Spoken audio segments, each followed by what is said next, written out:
Meghan, I can't even believe you can even sleep at night. And I know you don't have any friends. I do blame Meghan Markle. Meghan Markle, the stain of humanity. It's that you're my sister, half-sister. You know, you're a disgrace to my family name.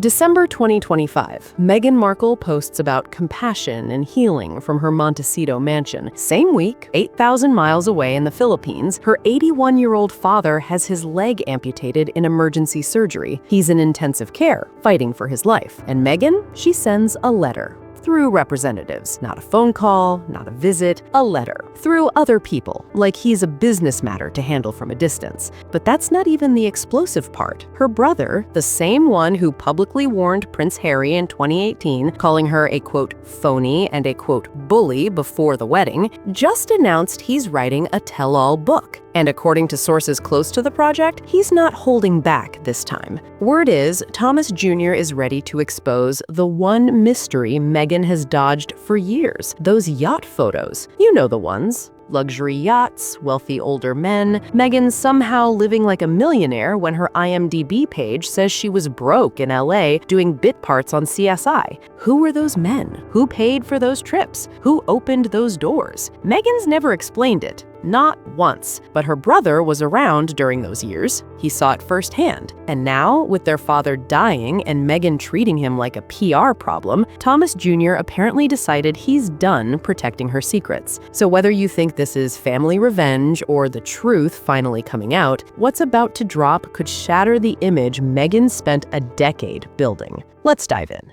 She's punting chocolate. As the father, the man who raised her solo, literally has his leg chopped off. Because Meghan, you are the fakest person I have ever known in my life.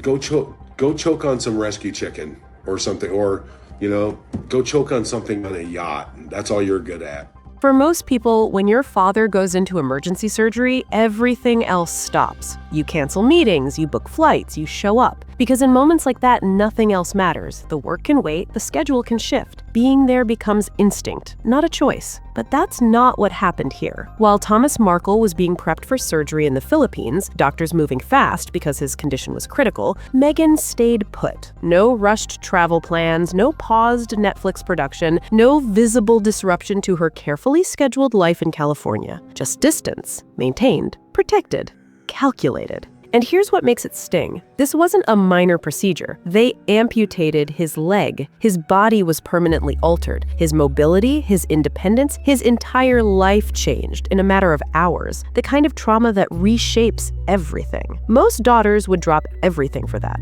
Most people would instinctively move toward their parent, not away. But what followed wasn't presence, it was process. Communication filtered through representatives, carefully worded statements released through intermediaries, everything managed from thousands of miles away, as if proximity didn't matter, as if showing up wasn't the default response, but an optional extra. And that's the part that sticks with people. Because this isn't about public obligation or royal protocol. This is about what you do when the cameras aren't rolling, when there's nothing to gain except being there, when the moment is raw and real and completely unphotographable.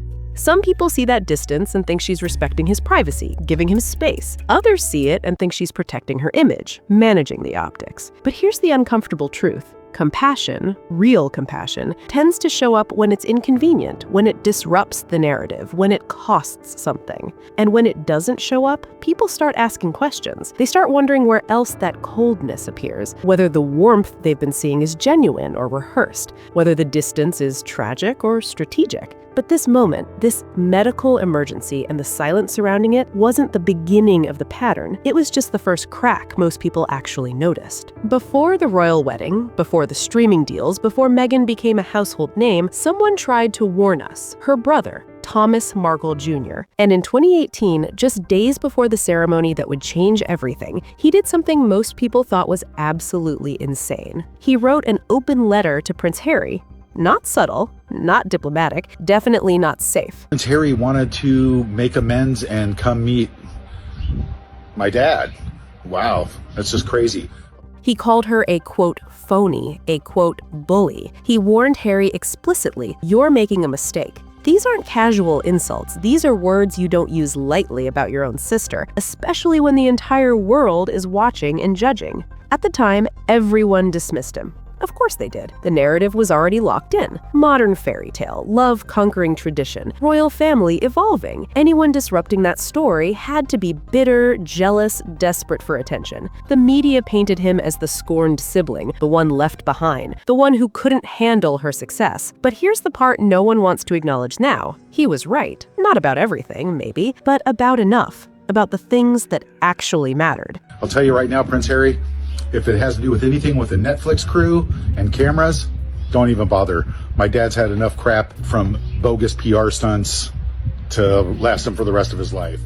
Look at what happened after that wedding. The fractures within the royal family that started appearing within months, the sudden exits, the burned bridges, the scorched earth approach to relationships that once seemed unshakable, the public grievances that kept coming, each one more detailed, more calculated than the last, the interviews that felt less like conversations and more like strategic strikes. None of it happened overnight. But the pattern was unmistakable. And when someone predicts behavior before it happens, not once, but repeatedly, you have to ask a difficult question. What did he see that everyone else missed? Not isolated incidents, patterns, not random drama, tendencies, the kind of things that don't show up in press releases, but become obvious to people who shared holidays, family dinners, ordinary life, the kind of things siblings notice over years, not weeks. And here's what makes his early warning so significant. He had everything to lose and nothing to gain. Speaking out guaranteed ridicule. It guaranteed estrangement. It made him a permanent target. So why do it? People don't usually warn strangers about their own family unless they're genuinely worried, unless they've seen something dark enough that staying silent feels like being complicit. But now, years later, he's not issuing warnings anymore.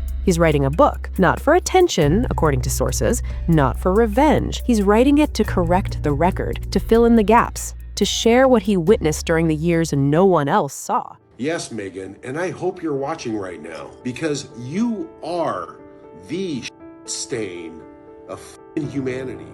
And that changes everything, because warnings can be ignored. Predictions can be dismissed as jealousy, but documentation with specifics, with timelines, with first-hand accounts, that forces people to look again. Let's talk about the years before Suits, before the royal connection, before anyone knew her name. The official story goes like this. Struggling actress, small roles, auditions, rejection, the grind. Living modestly in LA, barely making ends meet, doing whatever it took to catch a break. And on paper, that's exactly what it looks like. Minor TV appearances, brief roles on shows nobody remembers, the kind of resume that screams working actor trying to survive. But the photos tell a completely different story. Luxury yachts, exclusive parties, private events where billionaires and power brokers mingle, Soho House connections that most struggling actors never touch. Access. Not the kind you get from auditions or talent alone, the kind you get from relationships, carefully cultivated relationships with older, wealthier, significantly more influential men. And here's what nobody ever explains. How? How does a young actress with minimal income and no obvious high-level connections end up in those circles? How does she afford international travel, the accommodations, the invitations to parties where entrance isn't about money, but who you know? The timeline doesn't add up. The financial reality doesn't make sense. The access doesn't match the resume.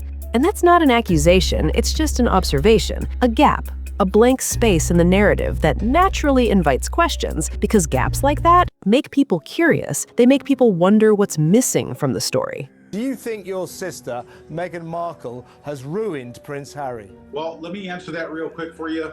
The answer is yes, and I could not agree with you more on everything you just said. Were these relationships purely social, purely professional, or something more transactional? Who opened those doors? Who made those introductions? What did those connections cost, if anything? These questions have hovered over her early years for a long time. They've always remained speculative, whispered about online, but never confirmed, never addressed. But her brother was there. He saw those years up close. He watched the transformation from struggling actress to someone with access to elite circles. He knows who opened those doors. He knows what those relationships looked like when cameras weren't around. And, according to sources close to the book project, he's planning to fill in those gaps. The missing years, the unexplained connections, the social strategies that don't appear in any authorized biography. These aren't rhetorical questions anymore. They're about to become documented facts. And once that context is public, the image starts to crack. Because the story we've been told,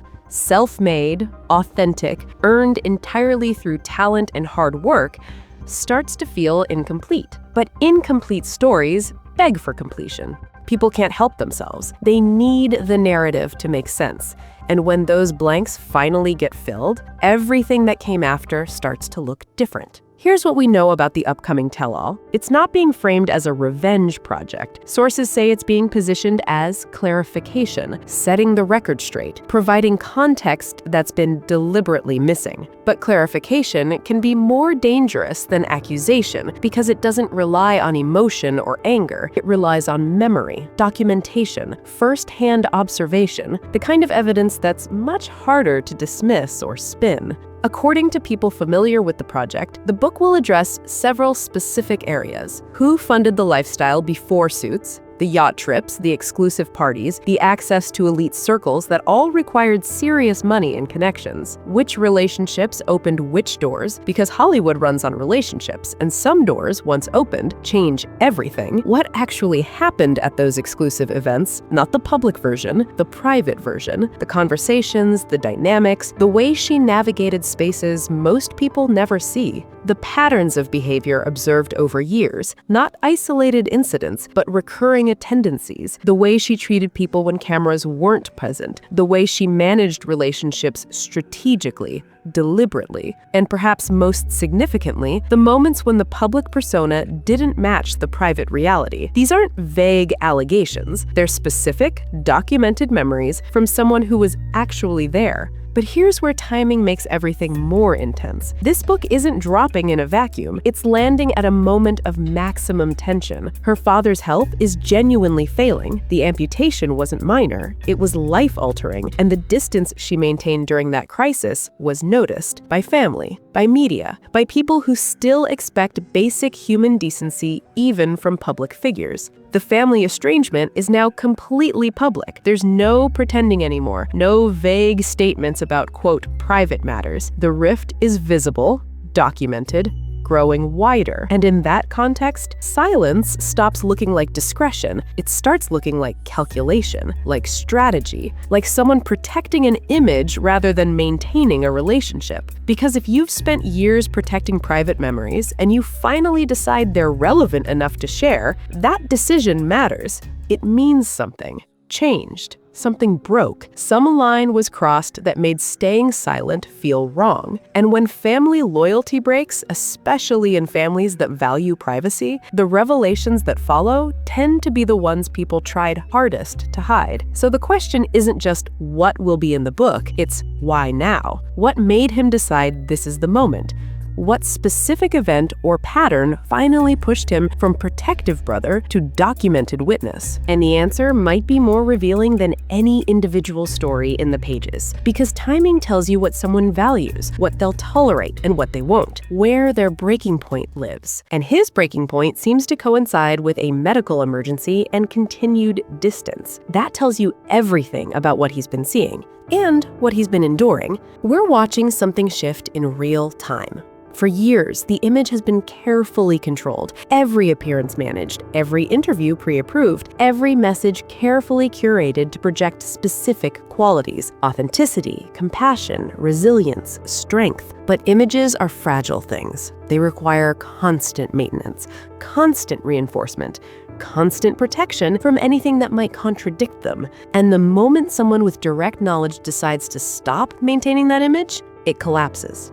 Because once people start asking questions, they don't stop. They start connecting dots they previously ignored. But here's what makes this even heavier. This might not be the last revelation. It might just be the first, the one that makes other revelations possible, the one that gives other people permission to share what they know. Because books like this don't exist in isolation. They're leverage, they're warnings, they're opening shots. When one family member decides to speak, others start reconsidering their own silence. Friends who've stayed quiet start wondering if their loyalty is being reciprocated. Former colleagues start thinking about their own experiences. And suddenly, what seemed like one person's story becomes a chorus. So, here we are. Years of carefully managed appearances, polished interviews, calculated messaging, strategic silences, and perfectly timed statements. All of it now facing the one thing no PR team can control: memory. Because the people who were there, who saw it firsthand, who lived through those years before the cameras and the control, they remember. And when they decide memory matters more than loyalty, the story changes. Not all at once, but permanently.